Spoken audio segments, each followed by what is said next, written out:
Hi friends, ಎಲ್ಲರಿಗೂ ನಮಸ್ಕಾರ. ಎಲ್ಲರೂ ಹೇಗಿದ್ದೀರಾ? ಎಲ್ಲರೂ ಚೆನ್ನಾಗಿದ್ದೀರಾ ಅಂತ ಅಂದ್ಕೊತೀನಿ. ಸಾರಿ, ತುಂಬ ಟೈಮ್ ತೊಗೊಂಡೆ ವಿಡಿಯೋ ಅಪ್ಲೋಡ್ ಮಾಡೋದಕ್ಕೆ. ಸ್ವಲ್ಪ ಹೆಲ್ತ್ ಇಶ್ಯೂದ ಕಾರಣದಿಂದ ವಿಡಿಯೋ ಅಪ್ಲೋಡ್ ಮಾಡೋಕ್ಕೆ ಆಗಿರಲಿಲ್ಲ.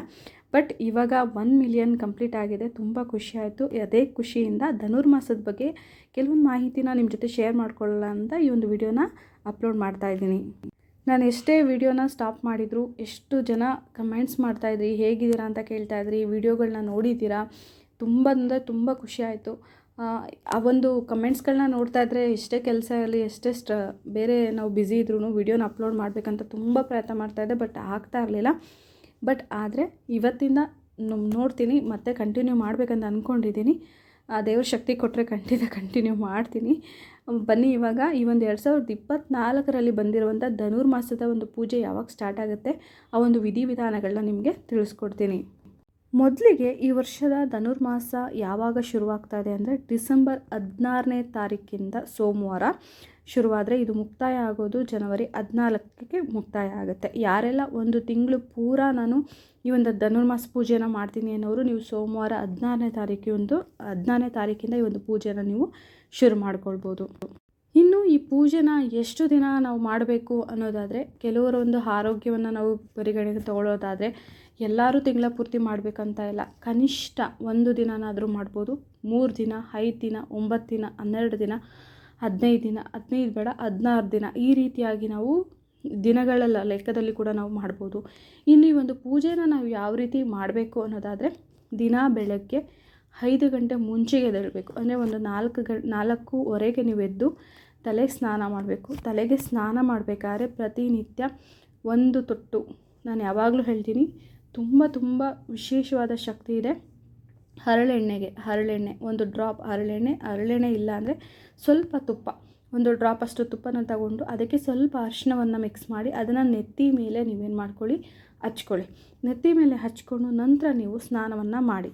ಧನುರ್ಮಾಸದಲ್ಲಿ ತುಂಬ ವಿಶೇಷ ಅಂದರೆ ತಣ್ಣೀರಿನ ಸ್ನಾನ. ಬಟ್ ಎಲ್ರಿಗೂ ನಾನು ತಣ್ಣೀರು ಸ್ನಾನವನ್ನು ಹೇಳೋದಿಲ್ಲ, ಯಾಕಂದರೆ ಅವರ ಆರೋಗ್ಯ ನಾವು ಹೇಳೋದಕ್ಕಾಗಲ್ಲ, ಕಂಪಲ್ಸರಿ ಅಂತ ಬೇಡ. ನಿಮ್ಮ ಕೈಲಿ ಆಗುತ್ತೆ, ನನ್ನ ಶಕ್ತಿ ಇದೆ, ನಾನು ಮಾಡ್ತೀನಿ ಅನ್ನೋರು ತಣ್ಣೀರು ಸ್ನಾನವನ್ನು ಫಸ್ಟು ಪ್ರಿಫರ್ ಮಾಡಿ. ಹಾಗಲ್ಲ ಅನ್ನೋರು ಉಗುರು ಬೆಚ್ಚಗಿರುವಂಥ ಒಂದು ಬಿಸಿನೀರಲ್ಲಿ ಸ್ನಾನವನ್ನು ಮಾಡ್ಕೊಳ್ಳಿ.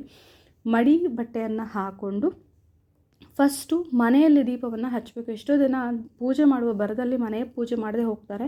ದಯವಿಟ್ಟು ಆ ಥರ ಮಾಡಬೇಡಿ. ಮನೆಯಲ್ಲಿ ಕನಿಷ್ಠ ದೇವರಿಗೆ ಒಂದು ಸ್ವಲ್ಪ ಹೂವನ್ನ ಇಟ್ಟು ನೀವು ಗಂಧಕಡ್ಡಿ ಕರ್ಪೂರವನ್ನು ದೀಪ ಹಚ್ಚಿ ಗಂಧಕಡ್ಡಿ ಕರ್ಪೂರದಿಂದ ಪೂಜೆಯನ್ನು ಮಾಡಿ. ಮನೆಯಲ್ಲಿ ಸಾಧ್ಯ ಆದರೆ ನೀವು ಫಸ್ಟು ದಿನ ನೀವೇನು ಮಾಡಿ, ಸಂಕಲ್ಪವನ್ನು ಮಾಡ್ಕೊಳ್ಳಿ. ಇದನ್ನು ದಯವಿಟ್ಟು ಮಿಸ್ ಮಾಡಬೇಡಿ.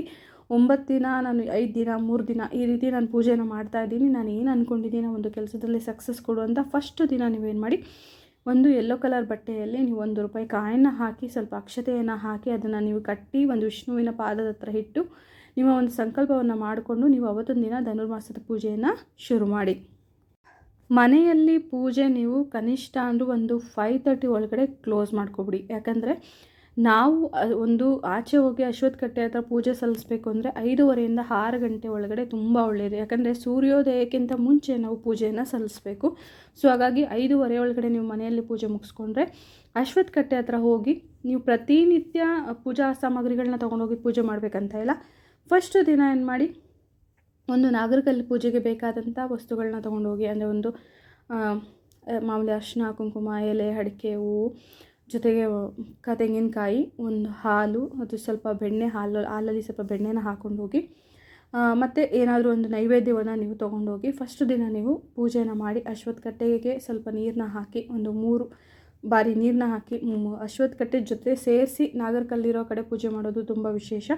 ಅಶ್ವತ್ಥ ಕಟ್ಟೆ ಸಮೇತ ನಾಗರಕಲ್ಲಿದ್ದರೆ ನೀವೇನು ಮಾಡಿ, 3 ಸುತ್ತು ನೀರನ್ನ ಹಾಕ್ಕೊಂಡು ಪ್ರದಕ್ಷಿಣೆ ಬನ್ನಿ. ನಂತರ ಏನು ಮಾಡಿ, ನಾಗರಕಲ್ಲಿಗೆ ಪೂಜೆ ಮಾಡಿ, ಅಶ್ವತ್ಥ ಮರಕ್ಕೆ ಅರಿಶಿನ ಕುಂಕುಮನ ಹಾಕಿ ಪೂಜೆ ಮಾಡಿ, ಹೂವನ್ನ ಹಾಕಿ ಪೂಜೆ ಮಾಡಿ, ತಂದಿರುವಂಥ ನೈವೇದ್ಯವನ್ನು ಇಟ್ಟು ಗಂಧಕಡ್ಡಿ ಕರ್ಪೂರ ಕಾಯಿನ ಒಡೆದು ನೀವು ಪೂಜೆನ ಮಾಡಿ. ನಂತರ ತಪ್ಪದೆ ಧನುರ್ಮಾಸದ ಪೂಜೆ ನಿಮಗೆ ವಿಶೇಷ ಕೊಡೋದೇ ಇದರಲ್ಲಿ, ಎಲ್ಲಿ ಪ್ರದಕ್ಷಿಣೆ ಮಾಡೋದ್ರಿಂದ.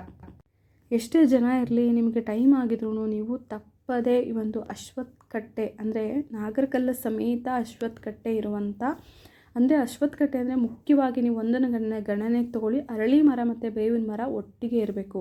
ಬರೀ ಅರಳಿ ಮರ ಸುತ್ತೋದಕ್ಕಿಂತ ಅರಳಿ ಮರ ಮತ್ತು ಬೇವಿನ ಮರ ಒಟ್ಟಿಗೆ ಇದ್ದು ಅದರ ಕೆಳಗಡೆ ಒಂದು ನಾಗರಕಲ್ಲನ್ನ ಪ್ರತಿಷ್ಠಾಪನೆ ಮಾಡಿರ್ತಾರಲ್ಲ, ಅದು ತುಂಬ ಶ್ರೇಷ್ಠವಾದದ್ದು.